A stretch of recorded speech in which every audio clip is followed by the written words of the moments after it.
اب ہمیں موقع ہے کہ ہم ایک ایسے لیڈر کے ساتھ مل کر وہ چیزیں کریں جس کے لوگ منتظر ہیں، اور انشاءاللہ تعالی یہ پالیسیز برقرار رہیں گی، اور ابھی جو اچھے اثرات سامنے آئے ہیں ان کو اور پائیدار بنانے کے لیے کوشش کی جائے گی. Thank you. شکریہ حفیظ صاحب. میں ریکویسٹ کروں گا ہمارے نظر صاحب سے، اور وقت چونکہ بہت کم ہے تو میری ریکویسٹ ہوگی کہ مختصر اس میں اگر آپ وہ بیان کر سکیں، کیونکہ ابھی 2 اسپیکرز اور بھی ہیں. بسم اللہ الرحمن الرحیم. میں کوشش کروں گا کہ کوئی ریپیٹیشن نہ ہو اور 2-3 منٹ میں صنعت کے حوالے سے بات کر لوں. سب سے پہلے کووڈ کے حوالے سے بہت ضروری تھا کہ کووڈ میں ساری دنیا کی انڈسٹری اور کاروبار ڈسٹریس میں جا رہے تھے. پاکستان نے ایک فرق راستہ اپنایا. ہم نے سپلائی چینز کو اور سپلائی روٹس کو مکمل طور پہ بحال رکھا، اور تھرو آؤٹ دا کووڈ کے جو اسمارٹ لاک ڈاؤن یا بلینکٹ لاک ڈاؤن سے کسی قسم کی شارٹیج کسی بھی پروڈکٹ کی نہیں آنے دی. اس کی وجہ یہ تھی کہ بر وقت اسینشیل انڈسٹریز کو کھولا گیا، اور بر وقت ہم نے جو اپنی کنسٹرکشن کے فیزز میں کھولا اور مارکیٹس کو کھولا، اور ہم میڈیکل کی جو سپلائی روٹ ہے اس کو بھی ہم نے کھولا. اور آج الحمدللہ ہمارے ملک میں جب کووڈ کا سلسلہ یہ پورے اپنے عروج پہ تھا تو کسی قسم کی سپلائی چینز کے اندر کسی قسم کی ہمیں ڈسرپشن نہیں نظر آئی. ہم نے اسی دوران کاروباروں کے لیے جو ریلیف دی، ریلیفز کا ذکر آلریڈی کر چکے ہیں کہ اسٹیٹ بینک کی ری اسکیڈولنگ، پے رول فائنینسنگ تھی.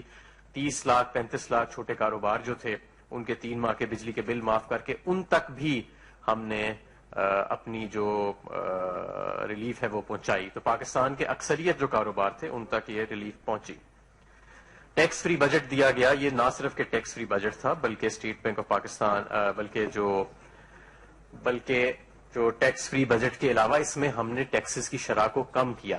2 سال سے ہم ان پٹس کے اوپر جو ٹیکسز ہیں انڈسٹریل ان پٹس کے اوپر، ان کے اوپر کسٹمز ڈیوٹیز کو ہم کم کر رہے ہیں، اور ہزاروں پروڈکٹس ایسے ہیں جس پہ ہم کسٹم ڈیوٹی کو 0% پہ لا چکے ہیں. ود ہولڈنگ ٹیکسز کے اندر ہم کمی لے کے آئے کسٹم ڈیوٹیز میں، اور سیلز ٹیکس کی اسپیشل رجیمز کو بھی ختم کر کے اسٹینڈرڈ رجیم کی طرف کیا گئے. ہم کنسٹرکشن سیکٹر کے لیے ہم ایک پیکج لے کے آئے. ایک منفرد پیکج تھا اور آپ نے دیکھا اس کے اثرات سامنے نظر آنا شروع ہو گئے ہیں. کنسٹرکشن پیکج کے اندر کنسٹرکشن سیکٹرز کے اندر اور افیلیٹڈ جو انڈسٹریز ہیں اب ہمیں ایک ایکٹیویٹی کا عروج نظر آ رہا ہے، اور میں یہ سمجھتا ہوں کہ مانسون سیزن ختم ہونے کے بعد اس میں مزید اضافہ ہوئے گا، کیونکہ مانسون کے دوران ویسے کنسٹرکشن کم ہوتی ہے لیکن پھر بھی ہمیں اس میں تیزی نظر آ رہی ہے. ہم اسی دوران 2 نئی پالیسیز لے کے آئے پچھلے چند ماہ کے اندر. Electric vehicle policy 2 to 3 wheelers اور بسز اینڈ ٹرکس کے لیے اناؤنس ہو چکی ہے، اور موبائل مینوفیکچرنگ پالیسی. اور اس سال ہم دیکھ رہے ہیں کہ یہ الیکٹرک وہیکلز 2 to 3 ویلرز کی پروڈکشن جو ہے اس کو ہم اس سال انشاءاللہ تعالیٰ فورسی بھی کر رہے ہیں اس پالیسی کے نتیجے میں. موبائل مینوفیکچرنگ پالیسی کے نتیجے میں جو اسمارٹ فون کی لوکل مینوفیکچرنگ ہے اس کی آلریڈی جو ایک ٹیک آف ہو چکا ہے، اور ہم ملٹیپلائی کر رہے ہیں، اور انشاءاللہ تعالیٰ ہماری ایکسپورٹ شروع ہونے والی ہے لوکلی میڈ اسمارٹ فونز کی. اور یہ آپ کو یاد ہوئے گا کہ پہلے سال میں ہم نے ایک ڈربز کا سکسیسفل تجربہ کیا تھا، جس سے پورے پاکستان میں جو 70% ہمارے جو ہم فون استعمال کرتے ہیں وہ اسمگلڈ ہوتے تھے، وہ ہم نے ایلیمینیٹ کر دیا ایک ٹیکنالوجیکل سولوشن کے ذریعے. اس کے بعد میں آگے آؤں گا اسٹیٹ اونڈ انٹرپرائزز کے اوپر. 5 ادارے جو ہیں جو منسٹری آف انڈسٹریز کے اندر آتے ہیں ان کو ٹرانسفر کر دیا گیا ہے، دوسرے اداروں کے اندر مرج کر دیا گیا ہے. یہ کیا گیا ہے کاسٹ سیونگز کے لیے اور بیٹر مینجمنٹ کے لیے. اور اس میں پاکستان مشین ٹول فیکٹری، انار Petrotex limited, department of explosives, institute of engineering and fertilizer اور institute of engineering and technology شامل ہے. اور باقی اداروں کو بھی انہی لائنز کے اوپر ہم جو انسٹیٹیوشنل ریفارمز کی وزیر اعظم کی کمیٹی ہے ان کے ریکمنڈیشنز کے مطابق کر رہے ہیں. کئی ایسے سیکٹرز تھے جن کو سرد خانے میں چھوڑ دیا گیا تھا کئی سالوں کے لیے. اس میں سے پاکستان اسٹیل بھی ایک ایسا ادارہ ہے کہ 35 ارب کے پچھلے 5 سال میں دے دیے گئے تنخواہیں دے دی گئیں، 80 ارب کے بیل آؤٹس دے دیے گئے، منافع سے نقصان میں چلی گئی پچھلے 10-12 سال میں، اور 236 ارب کے قرضوں پہ کھڑی ہے. تو اس کے اوپر جو بڑے فیصلے کرنے والے تھے ان کو حکومت نے آپ نے دیکھا کہ ہیڈ آن لیا ہے، اور ہم اب پرائیویٹائزیشن کمیشن کے ساتھ کام کر رہے ہیں کہ تیزی سے اس کو اب ہم ایک جوائنٹ سٹیک ہولڈر کو ہم اس کے اندر لے کے آئیں. ایک طرف حکومت ہوئے گی اور ساتھ ہمارا ایک جوائنٹ سٹیک ہولڈر جو ہے وہ انشاءاللہ پرائیویٹ سیکٹر کا ہوئے گا. اور جو بھی اس کے ایڈمنسٹریٹو مسائل ہیں، انٹرنل مسائل ہیں، اس سے پہلے اس کو ہم حل کر رہے ہیں. فرٹیلائزر سیکٹر کے اندر بھی ہمیں بہت زیادہ تیزی نظر آ رہی ہے. فرٹیلائزر سیکٹر کا اتنی تیزی ہے کہ ہمیں 2 چھوٹے پلانٹس جو ہیں ہم نے اس سال آپریشنلائز کیے ہیں. فرٹیلائزر کی اپنے کسانوں کے لیے جو مانگ ہے اس کو پوری کرنے کے لیے اور قیمتوں کے اندر ایک مناسب اسٹیبلٹی رکھنے کے لیے. اس سال جو فرٹیلائزر کے 2 پلانٹ ہم نے آپریشنلائز کیے ہیں ان کا جو ویریبل کنٹریبیوشن مارجن ہے وہ 294 روپے بیگ سے کم کر کے اس سال ہم 186 روپے بیگ پہ لے کے آئے ہیں. یعنی کہ یہ 30 سے 35% کی کمی اور اس سے اربوں روپے کا حکومت پاکستان کو فائدہ ہوا ہے. پاکستان میں پہلی مرتبہ شوگر کارٹل کے اگینسٹ وزیر اعظم نے نوٹس لیا اور ان کارٹلز کے اگینسٹ ہم نے نہ صرف نوٹس لیا, ایک شوگر انکوائری کی رپورٹ بنی, مرتب ہوئی اور ایک شوگر انکوائری کمیشن سامنے بیٹھا اور اس نے ایک رپورٹ دی. اور اب ہم شوگر ریفارم کمیٹی جو ہے وہ وزیر اعظم جو ہیں اس کا ایک کانسٹیٹیوٹ کر چکے ہیں جو تیزی سے اپنا کام جو ہے وہ جاری کری اور ہم انشاءاللہ تعالی 1 ماہ کے اندر اپنی سفارشات سامنے لے کے آئیں گے. آخر میں ابھی موجودہ صورتحال کیا ہے صنعت کی, کچھ اس کا بتایا حفیظ شیخ صاحب نے بھی. سیمنٹ کی سیلز جو ہیں وہ جولائی 2019 میں جولائی 2020 کے مقابلے میں 41% زیادہ ہیں. اس میں ایکسپورٹس کا بھی عمل ہے, دخل ہے اور لوکل سیلز بھی. فرٹیلائزر کی سیلز یوریا کی جولائی 2020 میں پچھلے سال کے مقابلے میں 22% زیادہ ہیں. ڈی اے پی کی سیلز 29% زیادہ ہیں. آٹو موبائل انڈسٹری جولائی 2020 میں 27% زیادہ آٹو موبائل کی سیلز ہیں کمپیئر ٹو جولائی 2019. فورن ڈائریکٹ انویسٹمنٹ ہمارے ملک میں پچھلا جو فسکل ایئر ختم ہوا فائنینشیل ایئر تو $2,561 ملین تھی جو کہ پچھلے 11 سال کی سیکنڈ ہائیسٹ سطح پہ ہے. اور کووڈ کے شروع ہونے سے پہلے مارچ تک یہ پچھلے 11 سالوں کی سب سے زیادہ ہائیسٹ سطح پہ جا رہی تھی.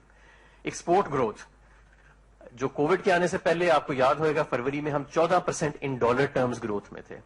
اس وقت ایکسپورٹ کی جو گروتھ جا رہی ہے وہ ہماری انڈیا کی -10.2% ہے جولائی کے اندر, بنگلہ دیش کی 0.5% ہے اور پاکستان کی الحمدللہ 6% گروتھ ہے. ہم نے جو ریفنڈز دیے, ڈی ایل ٹی ایل دیے, فاسٹر سسٹم انٹروڈیوس کرایا, انرجی کی سبسڈیز دیں اور آپ کو یاد ہوئے گا پچھلی حکومت میں 200 اسپننگ ملیں بند ہو گئی تھیں. آج اس وقت اسپن یان کی پاکستان کے اندر ایک معمولی شارٹیج موجود ہے جو ایک اچھا سائن ہے, جس کا مطلب ہے کہ اسپننگ ملز اپنی پوری کیپیسٹی پہ چل رہی ہیں. یہ ہمارا ایک بریف وہ تھا. میں آخر میں آپ کو فیکف کے حوالے سے بھی بتا دوں, جب پچھلی حکومت کے دور میں ہمیں نامینیٹ کیا گیا گرے لسٹ کے اندر, سخت ترین جوائنٹ گروپ کا ایک ہمیں 27 ایکشن آئٹم دیا گیا جو آج تک کسی دنیا کے ملک کو نہیں دیا گیا تھا اتنے چھوٹے عرصے میں اتنا بڑا ریکوائرمنٹ. آج ہم الحمدللہ 27 میں سے 14 آئٹمز میں کمپلیشن پہ کھڑے ہیں اور باقی جو 13 آئٹمز ہیں اس میں سے 11 پارشلی کمپلیٹ پہ کھڑے ہیں. اور انشاءاللہ تعالی اس سال ہمیں امید ہے کہ ہم اس جو ہمارا جوائنٹ گروپ کا ایکشن پلان ہے اس کو ہم تقریباً مکمل کر لیں گے اور دوسرا جو ایم ای آر کا ایکشن پلان ہے اس میں بھی ہم مزید بہتری لے کے آئیں گے. پہلے پاکستان کو فیٹف کے پلیٹ فارم پہ یہ ہمیں تنقید کی جاتی تھی کہ ہم ڈیلیور نہیں کرتے. اب آپ نے دیکھا پچھلے 1 سال میں انٹرنیشنل کمیونٹی سے ہمیں وائڈ ریکگنیشن ملی ہے اور انشاءاللہ تعالی جو ہم نے اب لیگل امینڈمنٹس بھی پاس کی ہیں اور مزید کام ہو رہا ہے اس سے ہمیں مزید ریکگنیشن ملے گی. شکریہ. اب جی میں ریکویسٹ کروں گا اسد عمر صاحب سے کہ وہ اگر ہمیں کووڈ کے سلسلے میں اپنے پروگرس بتا سکیں.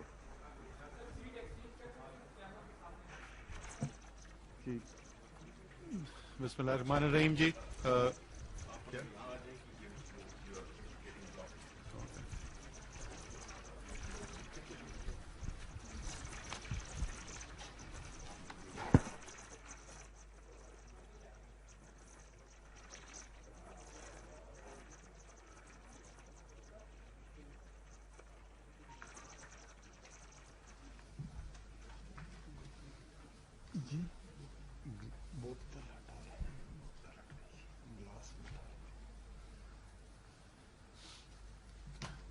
بسم اللہ الرحمن الرحیم. جی کووڈ جی پاکستان کے لیے نہیں بلکہ تمام دنیا کے لیے پچھلی 1 صدی کے اندر جو چیلنجز دیکھنے میں آئے ہیں اس میں سب سے زیادہ شدید چیلنج تھا, کیونکہ یہ ایک واحد صورتحال پیدا ہوئی پچھلی 1 صدی کے اندر کہ جہاں پر ایک ہی وقت میں دنیا کی جو صحت کا نظام ہے اس کے اوپر بھی بے تحاشا پریشر بلڈ ہوا اور جو معیشت ہے اس کے اوپر بھی بے تحاشا پریشر بلڈ ہوا. اور وہ اس وجہ سے کہ عام طور پہ جو صحت کے مسائل ہوتے ہیں اس کا حل جو ہے وہ یہ نہیں ہوتا کہ معیشت کو یا ملک کو بند کر دیا جائے, یہ ایک یونیک چیلنج تھا اسپینش فلو کے بعد جو تمام دنیا کے اندر پھیلا، اور اس چیلنج کی وجہ سے جو ڈسٹرکشن دیکھنے کو ملی ہے صحت کے پہلو سے بھی اور معیشت کے پہلو سے بھی،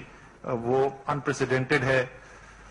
جو دوسری سمائی سال کی کیلنڈر ایئر کی ختم ہوئی ہے، اس کے اندر امریکہ میں جی ڈی پی جو ہے وہ 30% شرنک کی ہے، یو کے اندر 20% شرنک کی ہے۔ تو اس چیلنج کا جس طریقے سے باقی دنیا نے مقابلہ کرنے کی کوشش کی، پاکستان نے بھی کیا، اور الحمدللہ پاکستان نے جو مقابلہ کیا وہ اس کو صرف پاکستان میں لوگ نہیں بلکہ دنیا کے اندر لوگ بھی اب کہتے ہیں کہ وہ ایک پاکستان ان ملکوں کی صف میں ہے جن کو کہا جا سکتا ہے کہ انہوں نے کامیابی سے اس مشکل کا مقابلہ کیا۔ بل گیٹ صاحب نے اپنی ٹاک کے اندر پاکستان اور بھارت کا موازنہ کیا، پاکستان کی مثال دی ان ممالک کے اندر جنہوں نے بہتر مقابلہ کیا ہے، بھارت جہاں پہ پریشانی بہت زیادہ ہے۔ یونائیٹڈ نیشنز جنرل اسمبلی کے پریزیڈنٹ الیکٹ آئے تھے فارن منسٹر صاحب کے ساتھ جب تھے، تو وہاں پر بھی انہوں نے اس بات کا ذکر کیا کہ پاکستان جو ہے اس سے دنیا والے سیکھ سکتے ہیں۔ وال اسٹریٹ جرنل جو پاکستان کے بارے میں عام طور پہ کوئی بہت اچھی خبریں نہیں چھاپتا، انہوں نے کہا کہ کورونا کے اندر دنیا میں ایک برائٹ سپاٹ ہے پاکستان۔ تو یہ ہوا کیسے، کیا ہوا اور کیسے ہوا، اس کی بالکل کوئکلی اگر میں بتاؤں، پہلے تو ہینڈل کرتے ہیں تو صحت کے نظام کے اوپر اور لوگوں کی جو زندگی ہے اور صحت ہے اس کے اوپر کیا اثر ہوتا ہے۔ ہم اب کئی ماہ گزر چکے ہیں اس وبا سے ڈیل کرتے ہوئے۔ اس وقت کی صورتحال اگر میں آپ کو بتاؤں تو پچھلے 2 ہفتے کے اندر ہی صرف اگر ہم نظر ڈال کے دیکھیں تو ہمارے خطے میں ارد گرد کیا ہو رہا ہے، کیونکہ کئی باتیں کی جاتی ہیں، کوئی کہتا ہے موسم کی وجہ سے، کوئی کہتا ہے اس علاقے کے لوگ جو رہنے والے ہیں ان کے اندر کوئی خاص مدافعت ہے، کوئی کہتے ہیں کہ وہ بی سی جی کے انجیکشن جنہوں نے لگتے ہیں۔ یہ تمام چیزیں جو مشترک ہیں اسی خطے کے اندر۔ اس وقت صورتحال پچھلے 2 ہفتے کے اندر یہ ہے کہ اگر آبادی کے تناسب سے ہم دیکھیں تو بنگلہ دیش میں پاکستان سے 4 گنا زیادہ اموات ہو رہی ہیں۔ 5-7% کا فرق نہیں ہے، 4 گنا زیادہ اموات ہو رہی ہیں۔ بھارت کے اندر اسی 2 ہفتے کے اندر پاکستان سے 12 گنا زیادہ اموات ہو رہی ہیں، اور ایران میں پاکستان سے 20 گنا زیادہ اموات ہو رہی ہیں۔ تو یہ جو فرق ہے وہ بہت ہی ایک واضح اس وقت تفریق نظر آتی ہے کہ اس خطے کے اندر پاکستان میں کیا صورتحال ہے اور باقی کیا ہے۔ اور اس کو ظاہر ہے صحت کے اگر صرف ہم خیال رکھیں اور اس کو ملک کو بند کر دیں تو معیشت پہ بہت منفی اثر پڑتا ہے۔ تو معیشت کی سائڈ پہ کیا ہوا اس کو بالکل اگر ایک ہی میں آپ کو مثال دے دوں اسی سے آپ کو اندازہ ہو جائے گا، باقی کچھ تفصیل پہلے بھی بتائی جا چکی ہے کہ مارچ سے جولائی کا عرصہ جو ہے، کیونکہ فروری کے آخر میں اس خطے کے اندر کیسز آنا شروع ہوئے، تو میں کمپیرزن دیکھ رہا تھا کہ مارچ سے جولائی بنگلہ دیش کی، پاکستان کی اور بھارت کی ایکسپورٹس جو ہیں ان میں کیا ہوا پچھلے سال کی نسبت۔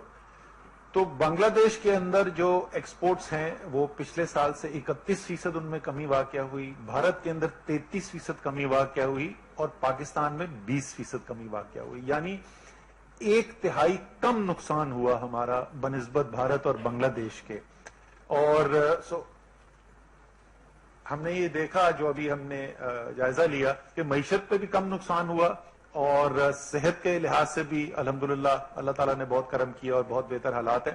تو اب سوال یہ کہ یہ کیوں ہوا، اور 3 چیزیں میرے خیال میں اگر اس کو، اور وہ بڑی بنیادی چیزیں ہیں، یہ پوری 2 سال کی تحریک انصاف کی جو حکومت رہی ہے، عمران خان کی جو حکومت رہی ہے، اس کا اگر آپ جائزہ لیں گے تو یہ جو 2 یا 3 چیزیں ہیں وہ اس کے اندر بڑی بنیادی ستون کے طور پر نظر آتی ہیں اور بہت ان کے اوپر بات بھی کی جاتی ہے۔ پہلی تو جو عمران خان کا ویژن ہے بالکل واضح ان کے ذہن میں، کوئی شک نہیں ہے، کوئی ابہام نہیں ہے ان کے اندر کہ حکومت کا کام جو ہے وہ ملک کے جو کمزور ترین طبقات ہیں ان کی مدد کرنا ہے۔ پاکستان میں اور میں کہوں گا پاکستان جیسے ممالک کے اندر جہاں جمہوریت انسٹیٹیوشنز کمزور ہوتے ہیں وہاں پہ اشرافیہ کا کنٹرول ہوتا ہے فیصلہ سازی کے اوپر، اور زیادہ تر فیصلے کیے جاتے ہیں چند لوگوں کی، چند خاندانوں کی بہتری کے لیے۔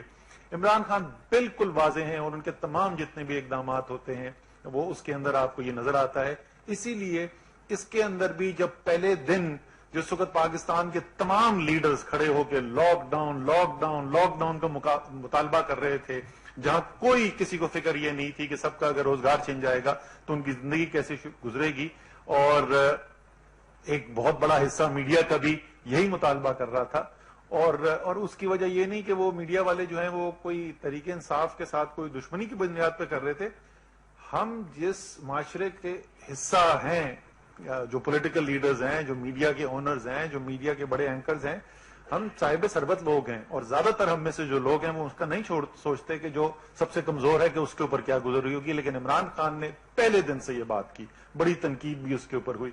تو میرے خیال میں ایک تو جو بنیادی وجہ بنی کہ ہم نے کیوں مختلف طریقے سے اس وبا کو ہینڈل کیا اور ہم نے جو ایکشنز لیے, وہ ایک اس کا یہ پہلو آیا. اور اس سے جو حماد اظہر صاحب نے جیسے ذکر کیا, ہم نے جلدی فیصلے کیے, بر وقت فیصلے کیے, لوگوں کو روزگار مہیا کرنے کے جلد مواقع فراہم کیے. اور دوسرا جیسے ڈاکٹر حفیظ شیخ کہہ رہے تھے, اور ابھی آپ کو ثانیہ نشتر اس کی تفصیل بتائیں گی, کہ ایسا ایک ان لوگوں کی جو سب سے کمزور طبقے سے تعلق رکھتے تھے ان کی مدد کرنے کے لیے ایک ایسا پروگرام جو پاکستان میں جس کی کوئی نظیر ہی نہیں ملتی, بہت بڑے سکیل کے اوپر وہ پروگرام کیا گیا. ڈاکٹر ثانیہ نشتر نے ایک بہت ہی زبردست کام کیا, جتنا ان کو خراج عقیدت پیش کی جائے وہ کم ہے. ڈاکٹر حفیظ شیخ نے فائنانس منسٹر ہوتے ہوئے میں آپ کو اس بات کی گواہی دے سکتا ہوں کہ کبھی ایک دفعہ بھی انہوں نے یہ نہیں بات کی کہ کس طریقے سے جو بجٹ ہے, یہ جو فائنینسنگ ہے, وہ آڑے میں آئے جو مدد کرنی ہے اس کی. اور اس کے باوجود میں ان کو مبارکباد بھی دینا چاہتا ہوں کہ وہ جس کو بولتے ہیں اوپن دا چیک بکس, اس کے باوجود جو ہے وہ فسکل ڈیفیسٹ جو ہے وہ بھی کنٹرول کرنے میں کامیاب ہوا. جو آئی ایم ایف کا ایسٹیمیٹ تھا اسے بہت کم ہمارا فسکل ڈیفیسٹ ختم ہوا. دوسری بات جو ہے, اور یہ بہت بڑی تنقید ہوتی ہے تحریک انصاف کی گورنمنٹ کے اوپر, یہ ایک لفظ انہوں نے شروع کر دیا ہے, انکمپیٹنٹ. اب یہ میرے ساتھ بیٹھے ہوئے شاہ محمود قریشی صاحب کیمبرج یونیورسٹی, حماد اظہر صاحب سویس, لنکنز ان, ڈاکٹر حفیظ شیخ ہارورڈ, ثانیہ نشتر کا مجھے نہیں پتا کہ کہاں سے انہوں نے تعلیم حاصل کی, مجھ سے بہت زیادہ پڑھی لکھی ہیں. یہ ٹیم. اور دوسرا الزام کیا ہے کہ عمران خان جو ہے وہ لوگوں کو ساتھ لے کر نہیں چل سکتے. پاکستان کے اندر جو ہے وہ فیڈرل نظام ہے, اور عمران خان صاحب تو ہیں وہ تو سولو پلیئر ہے, وہ دوسروں کو ساتھ لے کر نہیں چل سکتے. ہاں بالکل عمران خان جو ہے وہ دوسروں کو ساتھ لے کر چلنے کے لیے این آر او دینے کے لیے تیار نہیں ہے, اور نہ انشاءاللہ تعالی کبھی ہوں گے. لیکن جو ملک کی قوم کی ضرورت ہے اس کے اقدامات کے اندر وہ جس طریقے سے پروونشل گورنمنٹس کو, جس طریقے سے ریاست کے تمام اداروں کو ساتھ لے کر چلے اس کووڈ کے کرائسس کے اندر, اس کی بھی پاکستان کی تاریخ میں کوئی نظیر نہیں ملتی. آپ سب لوگوں نے پاکستان کے کرائسس, آپ نے زلزلے بھی کور کیے ہوئے, آپ نے فلڈ سیلاب بھی کور کیے ہوئے, اور جو مشکل حالات آتے ہیں, کوئی ایک آپ کو نظیر نہیں ملے گی کہ اتنے مربوط طریقے سے تمام ریاست کے ادارے اور تمام ملک کی اکائیاں جو ہیں, تمام سیاسی اکائیاں, اور میں بار بار یاد دلاتا ہوں 4 مختلف جماعتوں کے وزرائے اعلیٰ اور آزاد کشمیر کے وزیر اعظم تھے اور ہیں, اس میں سے ایک جو ہے وہ ٹرم ختم ہو گئی گلگت بلتستان کی, اور ان کو ساتھ لے کر چلے اور فیصلے ہوئے. ایک جگہ سے مشاورت کے بعد فیصلے ہوا. ہاں شام کو 7 سے 11 بجے کے درمیان ہمیں سیاسی بیان بازی بہت سننے کو ملتی تھی, لیکن جو فیصلے تھے, سبسٹینٹیو ڈیسیژن جن کو کہتے ہیں, وہ سب مل کر کیے گئے. تو عمران خان صاحب کی حکومت نے یہ ثابت کیا کہ ملک کے فائدے میں جو کام ہے اس میں وہ سب کو ساتھ لے کر چلنے کے لیے تیار بھی ہیں, اور چل سکتے بھی ہیں, اور کامیابی سے چل سکتے ہیں. اور تیسرا اس کا جو پہلو جو وہ اس کمپٹنس کے ایشو سے ڈیل کرتا ہے, میرے اب ذرا ٹویٹ اٹھا کے دیکھیے, فارن ریلیشنز کمیٹی کے, یو کے کی پارلیمنٹ کے فارن ریلیشنز کمیٹی کے جو چیئر ہیں, انہوں نے بھی یہ ٹویٹ کیا ہے کہ پاکستان سے صرف یورپ کے جو امیر ملک ہیں ان سے نہیں سیکھا جا سکتا کہ بہترین بیسٹ پریکٹسز کیا ہیں کووڈ سے مقابلہ کرنے کے لیے, پاکستان سے بھی سیکھا. ایک ملک کا انہوں نے نام لیا, پاکستان سے سیکھا جا سکتا ہے. اور انہوں نے پھر اس کے بعد تفصیلات بھی منگوائی تھی جو ہم نے ان کو دے دی ہیں. اور وہ کیونکہ data base, science based, analytics based decision making ہوتی رہے. وہ ڈیسیشن میکنگ یہ نہیں تھی کہ کوئی سیاسی لیڈر جو ہے وہ اس نے بیان ڈال دیا اور بس اس کے بعد جو ہے بغیر سوچے سمجھے آپ فیصلے کرنے شروع کر دیں.